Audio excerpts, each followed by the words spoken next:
भाभी जी,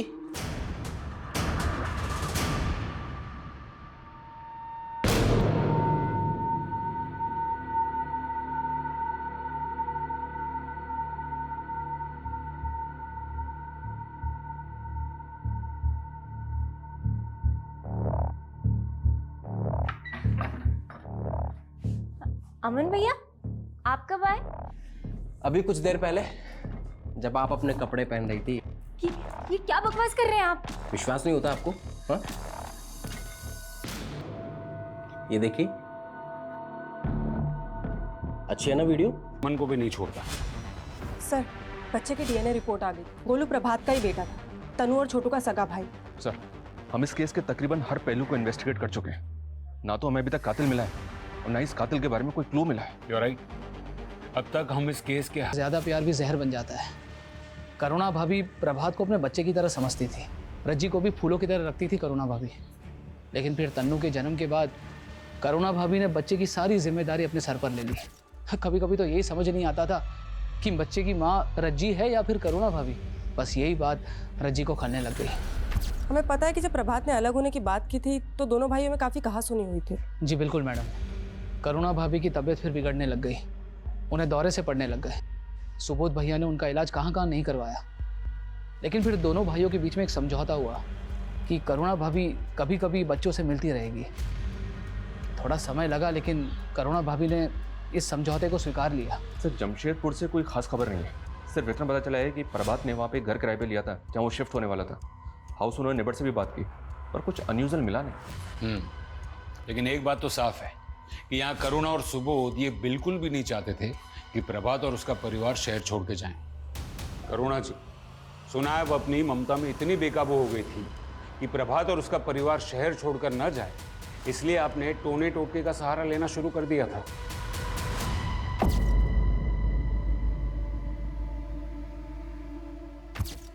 देखिए, जितना जल्दी सच बोलेंगे ना उतना बेहतर रहेगा तुम दोनों के लिए।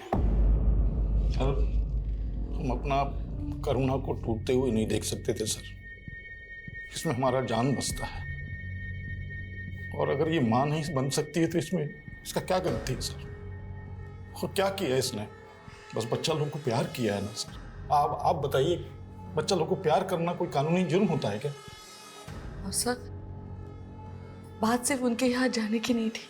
तनु की मानसिक स्थिति ठीक नहीं रहती थी, उसे नजर लग गई थी और वो बहुत चिड़चिड़ करने लगी थी।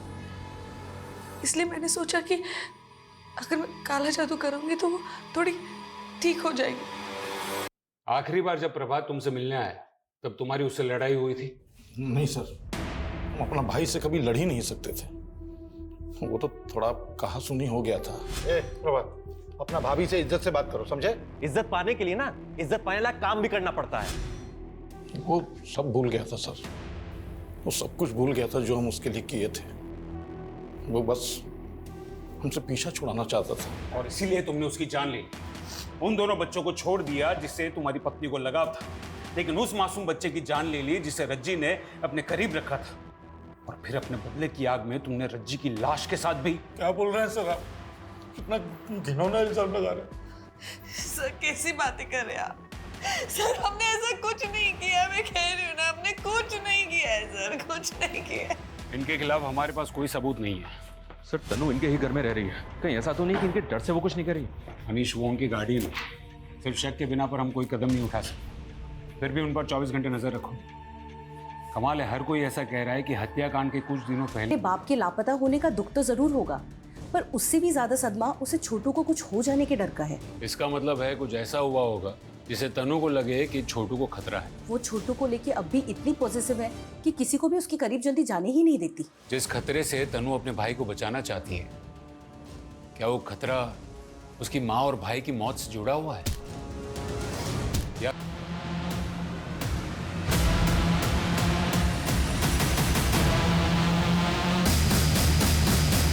ही जैसे रज्जी और उसके बच्चे को मारा, लेकिन मर्डर के लोकेशंस अलग अलग हैं। जिस जंगल में प्रभात की लाश मिली, हो सकता है किलर ने प्रभात को उसी जंगल में मारा, वहां डंप किया और फिर प्रभात के घर चला गया। इसका मतलब है मनीष कि वो दोनों बचे हुए बच्चों को भी मारने की कोशिश करेगा। हमें तनु के बारे में और जानकारी निकालनी होगी। उसकी मानसिक स्थिति इस वारदात के पहले कैसी थी, उसका बिहेवियर, उसके दोस्त, सब कुछ। सर पूछताछ में पता चला है कि सुबोध ने स्कूल जाना शुरू कर दिया, जबकि हमें अभी ही प्रभात की डेड बॉडी मिली है। तनु की तो स्कूल में सबसे अच्छे स्टूडेंट्स में गिनती होती थी सर, और स्कूल के सारे स्टाफ को बड़ा दुख हुआ था ये सब जानकर। अच्छा, इस घटना से पहले तनु के साथ कोई हादसा हुआ था क्या? मेरा मतलब है कुछ ऐसा जिससे वो डर गई थी। नहीं सर, तनु के साथ तो ऐसा कुछ भी नहीं हुआ था। हाँ, लेकिन छोटू के दोस्त के साथ एक दुर्घटना जरूर हुई थी। क्या हुआ था? छोटू के दोस्त को सांप ने काट लिया था और बेचारे की डेथ हो गई थी। नाम क्या था उसका? रोहन। तनु, छोटू, सुनिए, आपने तनु और छोटू को देखा क्या? क्यों, क्या हुआ? पता नहीं कहाँ चले गए।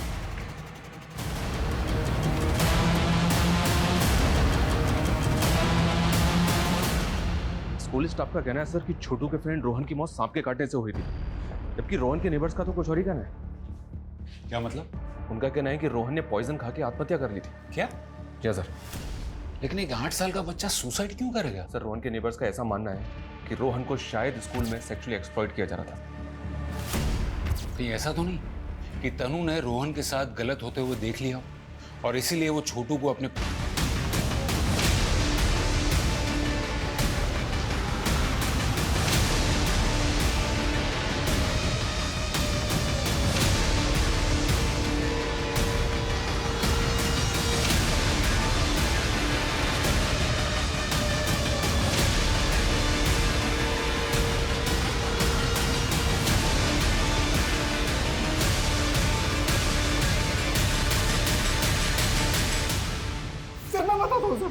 मैं सब कुछ सच बताता हूँ, मारिए मत सर। चल बोल।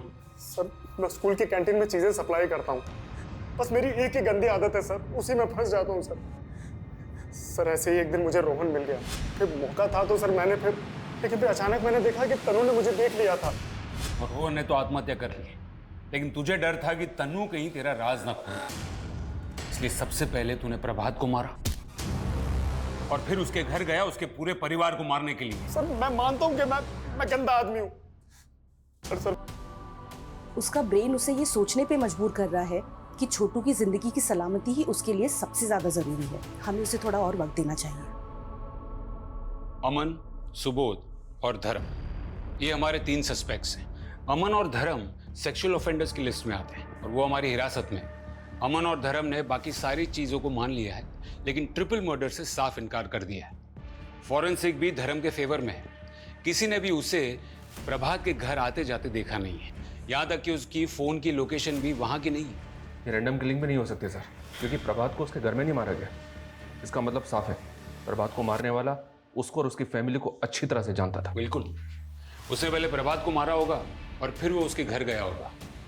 रात का वक्त था, इसलिए जाहिर है सब लोग सो रहे होंगे और इसलिए वो दीवार फांदकर कुंडी तोड़कर घर में घुसा होगा। उसे कहीं विश्वास था कि तनु और छोटू कुछ नहीं बता पाएंगे, इसलिए रज्जी और छोटे बच्चे को मारने के बाद वो उन दोनों के पीछे भागा नहीं, ना ही उन्हें ढूंढने की कोशिश की, बल्कि मरी हुई रज्जी का रेप करने लगा। ये ट्रिपल मर्डर को अंजाम देने वाला घर में सिर्फ और सिर्फ अपने दिमाग के फितूर को शांत करने आया था। अपने नेटवर्क को और भी ज्यादा एक्टिवेट करो, खबरियों की मदद लो और ये जानने की कोशिश करो कि उनकी फैमिली में दूर दूर तक ऐसा कोई रिश्तेदार है जिसकी सेक्सुअल दरिंदगी की हिस्ट्री हो।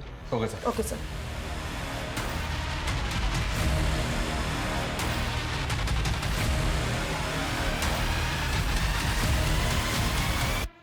वैसे तो बहुत नौटंकी आते ही दर्शाओ, पर एक बेवड़ी ने ना हमारी नाक में दम कर रखा था। ऐसा क्या करता है वो? पता नहीं कहां से सांप लेकिन वो तो मर गई और वो बच्चा, उसकी आवाज मेरे कान में चुभ रही थी।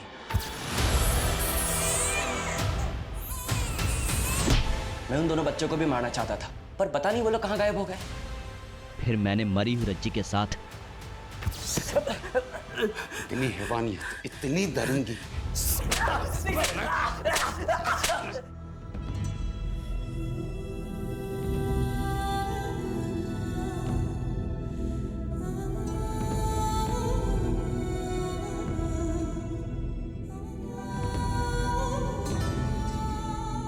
एक छोटी सी नन्ही सी फैमिली इतनी यातनाओं से गुजर रही थी और किसी को पता नहीं था। एक तरफ अमन रज्जी को ब्लैकमेल करके सेक्सुअली एक्सप्लॉइट कर रहा था, तो दूसरी तरफ तन्नू ने जब पता किया कि उसके छोटे भाई के दोस्त के साथ दुर्व्यवहार हो रहा था, तो वो अपने भाई को बचाने की कोशिश में लग गई। दोनों ने सेम गलती की, बात को छिपा कर रखी। अगर रज्जी ने आवाज उठाई होती या तन्नू ने भी आवाज उठाई होती ना, तो या तो ये हादसा होता ही नहीं, या फिर कातिल बहुत पहले पकड़ा जा चुका होता। और रही बात समीर की, तो वो न सिर्फ अपनी सेक्स की ताकत बढ़ाने की दवाइयों का डबल डोज ले रहा था, बल्कि अपनी पत्नी को गलत दवाइयां देकर एक जिंदा लाश बनाकर रख रहा था, ताकि वो अपने सेक्सुअल इरादों को उसके साथ जी सके। हर बीमारी का इलाज होता है, अगर सही समय पर पहचान ली जाए तो। अगर आराम तो दवाई हाथ लगाते ही मिल जाता है। अच्छा, तो एक काम करते हैं, एक क्लिनिक खोल लेते हैं। पेशेंट्स आएंगे, हम बस टच करेंगे और फीस ले लेंगे, खूब कमाई होगी, और फिर हम उससे अपना एक नया बंगला ले लेंगे। सुनो, जितना टच करना है ना हमको कर लो, ठीक है? किसी और को किया ना बहुत बुरा होगा। तुम तो एक पर्सनल डॉक्टर हो ना। उसके चेहरे पर और कपड़ों पर खून के छींटे थे। तनु और उसका छोटा भाई दोनों उसी कमरे में थे, पर किलर ने उनको नहीं मारा। मेरा मतलब सर, 2 चश्मदीद गवाहों को जिंदा छोड़ दिया।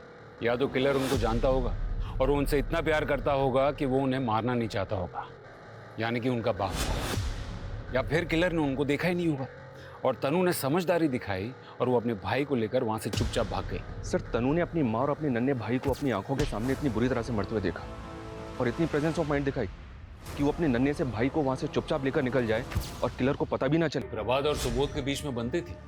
कुछ टाइम पहले तक दोनों फैमिली साथ में रहती थी, फिर रज्जी ने एक बच्चे को जन्म दिया, फैमिली बढ़ गई, तो प्रभात अपनी पत्नी के साथ किसी अलग जगह पे शिफ्ट हो गया। तो पैसों का या पुश्तैनी जायदाद का कोई बंटवारा? नहीं सर, किसी पुश्तैनी जायदाद का कोई बंटवारा नहीं। सुबोध राजकीय विद्यालय में टीचिंग करता है और प्रभात के दोनों बच्चे उसी स्कूल में पढ़ते हैं। और दोनों की पत्नियां?